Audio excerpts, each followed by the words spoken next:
Bonjour tout le monde et bienvenue sur la chaîne de Rien. Dans cette partie, nous allons voir comment fonctionnent les conditions sur Excel VBA. Tout ça, nous allons le voir avec un petit convertisseur de taille en code et un login tout à fait basique. Allez, c'est parti!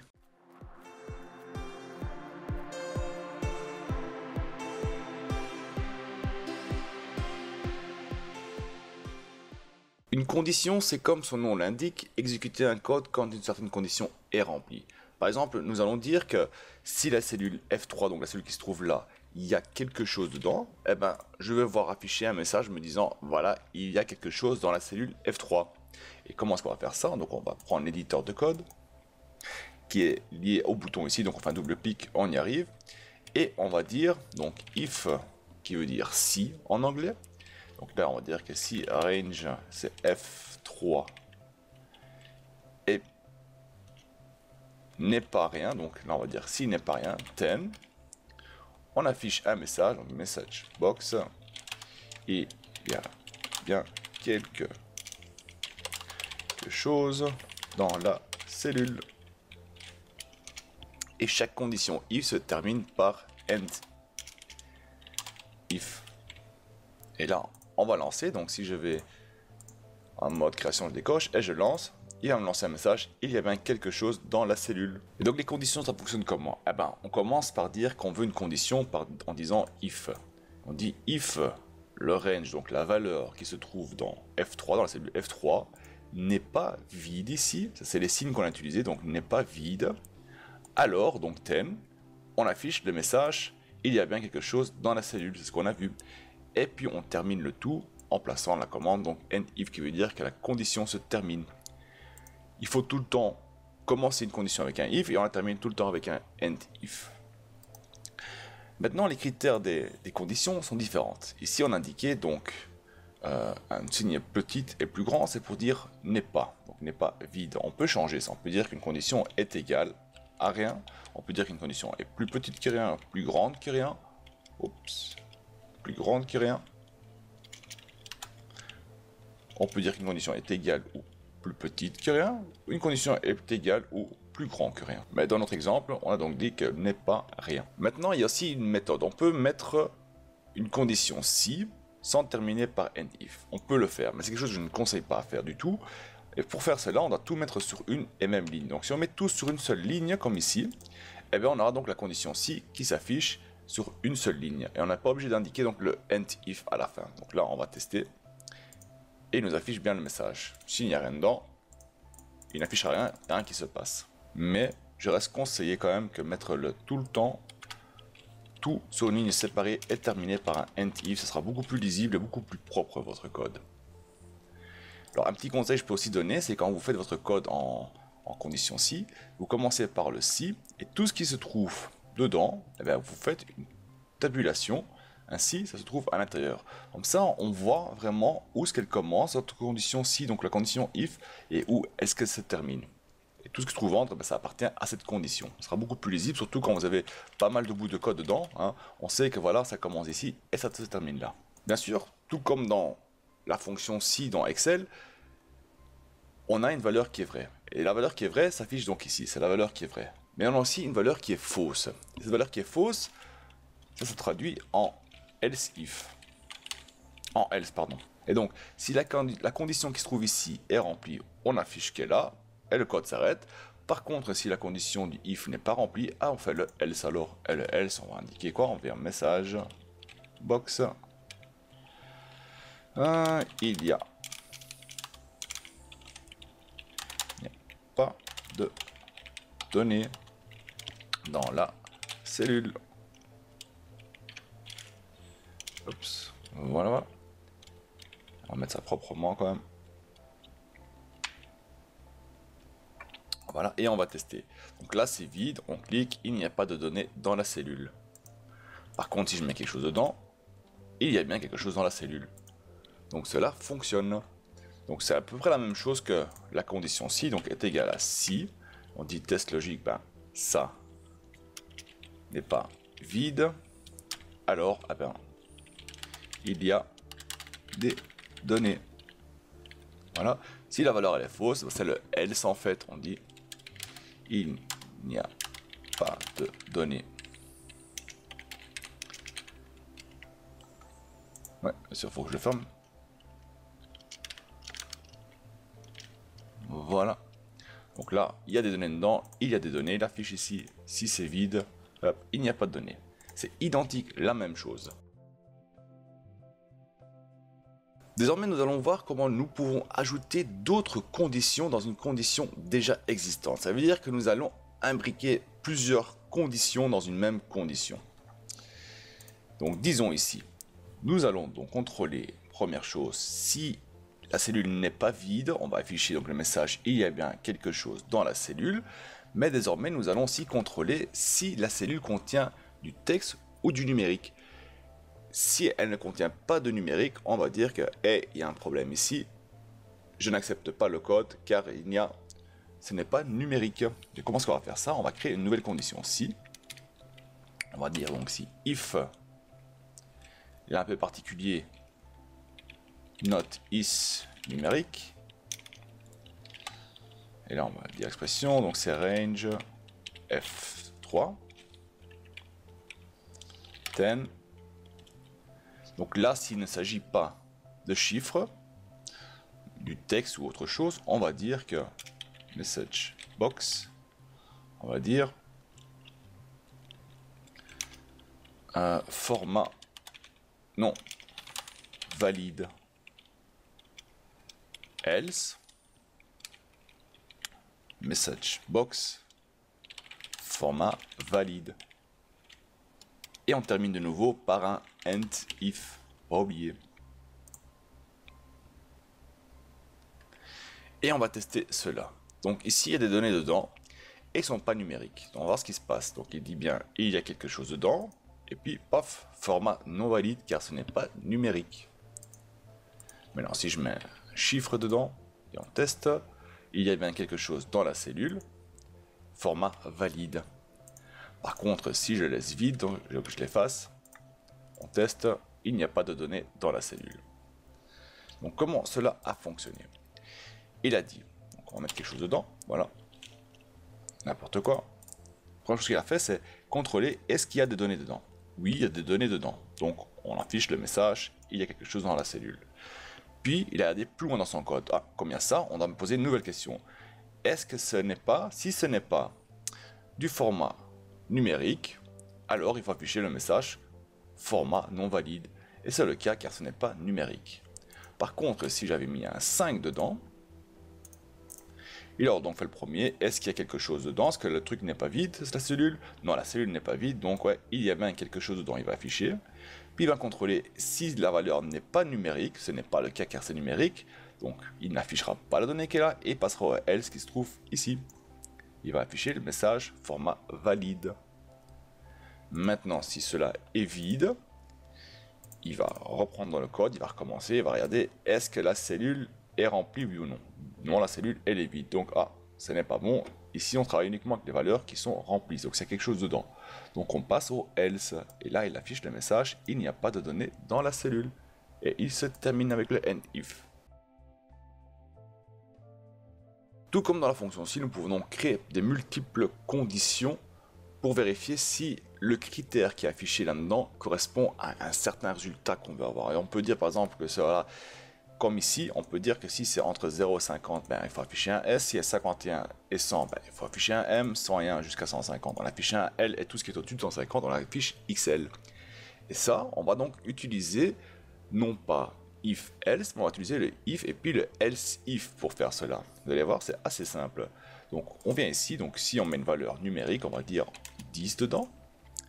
Et ben, on arrive ici, il y a quelque chose dedans, on arrive là, non.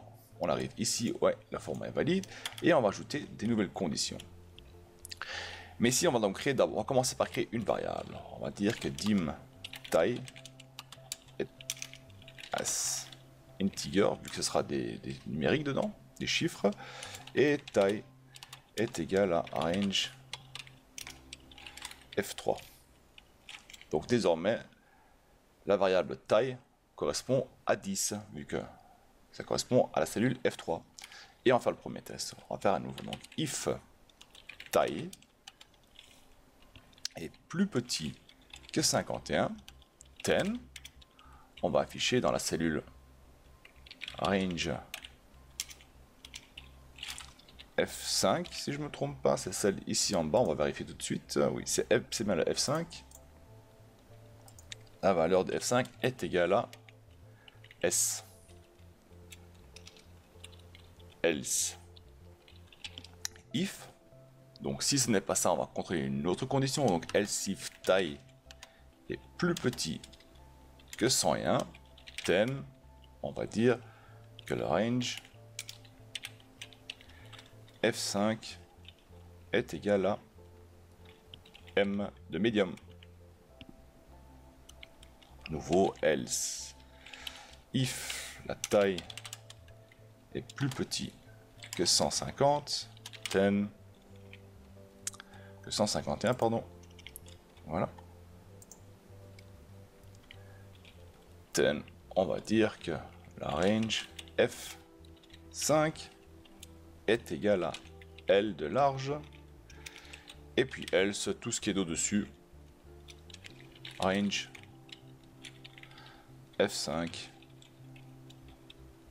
est égal à XL, et on termine bien sûr par end if.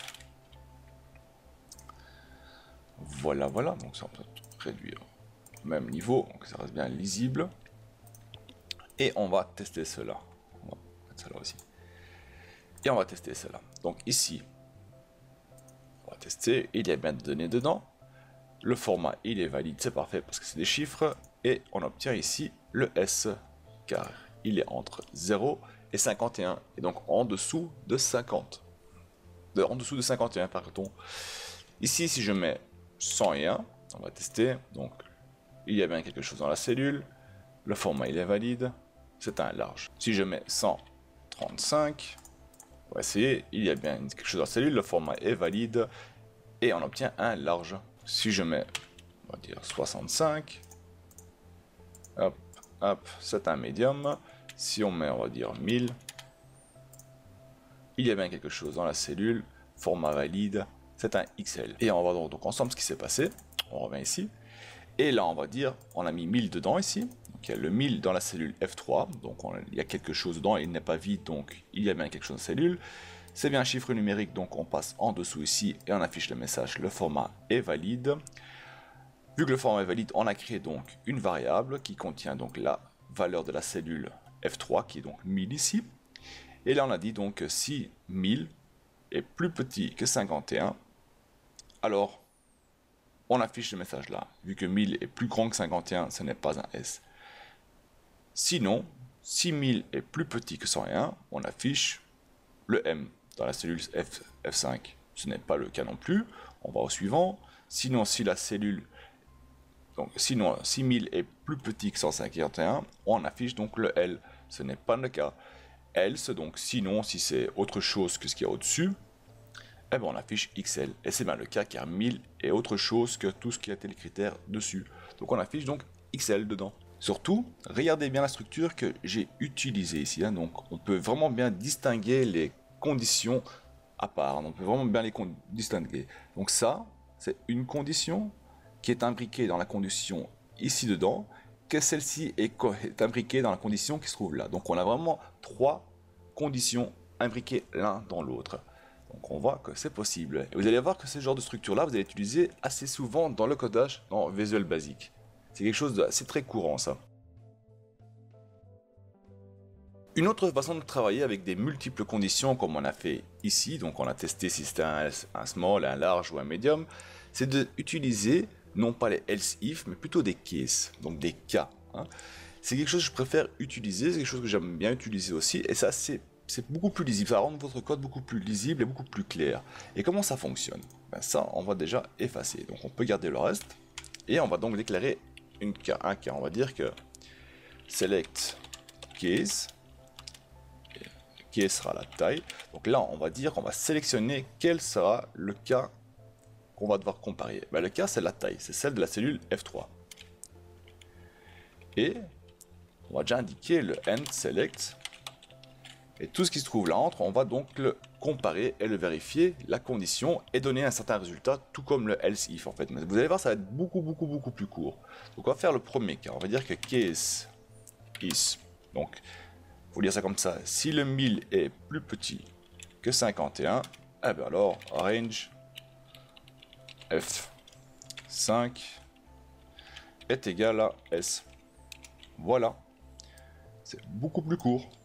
On va copier ça, ça va utiliser assez souvent. Et on fait un deuxième case. Si le 1000 est plus petit que 101, eh bien alors, ça devient un M. Si le case est plus petit que 150, alors, hop, on affiche un L. C'est plutôt 151. Et case else, donc tout le reste, si aucun des cas ne correspond à cela, eh bien on va afficher XL. Et là, donc on arrête le case, on termine le case. Donc ça, c'est un cas.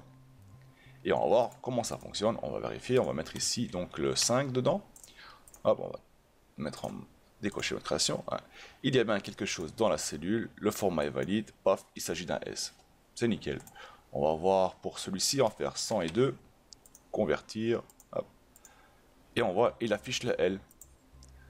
Donc ici, de même, il a été chercher donc le 101, il a regardé ici, est-ce que, donc ici la taille c'est 102, donc c'est le case 102, on dit donc que 102 est plus petit que 51, si c'est le cas, on affiche S, ce n'est pas le cas, donc si 102 est plus petit que 101, si c'est le cas, on affiche un M, ce n'est pas le cas, donc on passe à la suivante, si le cas est, donc si 102 est plus petit que 151, on affiche le L, c'est le cas, donc c'est ce qu'on va sélectionner et c'est ce qu'on va donc afficher, ce qu'on va exécuter en fait. Ça ne se termine pas sur une ligne, hein. On peut continuer à coder autant qu'on veut, il n'y a pas de souci, on peut continuer là-dessus, sur cette base.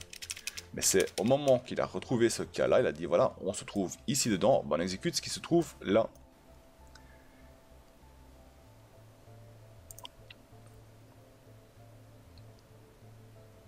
Et donc ici, nous pouvons voir que c'est la même chose, sauf que c'est plus lisible et beaucoup plus court. Et comme je vous ai déjà dit, je préfère travailler personnellement avec les cases, donc avec les cas, que les else if. Nous pouvons aussi faire des multiples contrôles dans une condition en posant les conditions et, donc and en anglais, ou, or. Et nous allons voir cela dans un simple petit formulaire de connexion comme celui-ci. Le premier critère que nous allons voir, c'est le critère end. Et le critère end, c'est, en fait, ça veut dire que nous allons contrôler deux choses. Nous allons dire que la condition A doit être remplie et la condition B doit être remplie. Si une des deux conditions n'est pas remplie, eh bien, il n'y a rien qui se passe. Et comment est-ce qu'on va faire ça? On va donc venir ici, faire un double clic, on affiche le code. J'ai déjà un peu paramétré à l'avance les conditions, donc tout ce qu'on va afficher ici sera enregistré dans la variable user. Tout ce qui est indiqué ici sera enregistré dans la variable pass. Et donc désormais, nous allons contrôler. Nous allons dire que si le user est égal à Daniel et que le mot de passe est égal à Dorian, eh bien on va dire que le code il est valide. Si ce n'est pas le cas, on va dire que le code est invalide. Et on va faire ça tout simplement en indiquant le code suivant. Donc if donc user, donc c'est là, celui-ci est égal à Daniel and, donc là c'est le cas et en fait donc and pass est égal à de rien 10 message box code valide, voilà, else message box. Voilà, et on va dire code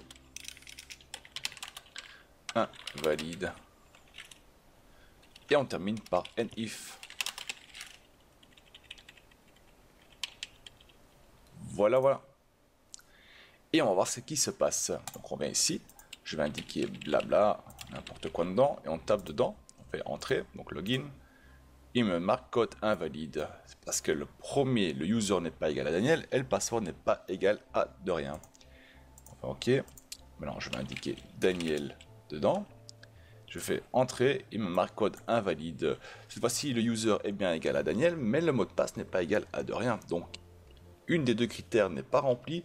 Donc, le code dit il est invalide, il n'est pas ok. Par contre, si je marque ici de rien, je fais login, le code est valide et on peut donc exécuter les autres codes qu'on a besoin. Si je change celui-ci, pouf, code invalide. Donc vraiment important avec le AND, donc et, ça veut dire que les deux critères, ou tous les critères, plusieurs, on peut mettre 3, 4, 5 critères, mais tous les critères doivent être remplis. Si une des n'est pas remplie, ça ne marchera pas. La seconde critère que nous allons voir, c'est à peu près la même chose, sauf que nous allons utiliser le OU. Cette fois-ci, nous n'allons pas dire que soit l'un, soit l'autre, parce que les deux critères doivent être remplis. On va dire que c'est soit l'un ou soit l'autre doit être rempli. Et on va utiliser le même exemple ici. On va venir ici et on va simplement changer le AND en OR, qui veut dire ou en français. Et donc désormais, c'est soit mot de passe. Donc si on fait les deux, il va me dire le code est valide. Si le user il est bon mais le mot de passe il est mauvais, le code reste toujours valide. Par contre, si les deux sont mauvais, code invalide. Donc là, contrairement au critère AND, il faut seulement un de deux conditions ou un des conditions, si on a plusieurs, doit être rempli. Nous pouvons aussi combiner ces deux critères, c'est-à-dire que nous pouvons dire que la condition 1 doit être égale à Daniel et que la condition 2 peut être Dorian ou 1, 2, 3. Et ça, je vais vous montrer comment on fait. Donc on revient sur notre code ici et on va dire que user, if user est égal à Daniel, int pass est égal à Dorian, or, maintenant on va poser une deuxième condition, or user est égal à Daniel, int pass est égal à 1, 2, 3.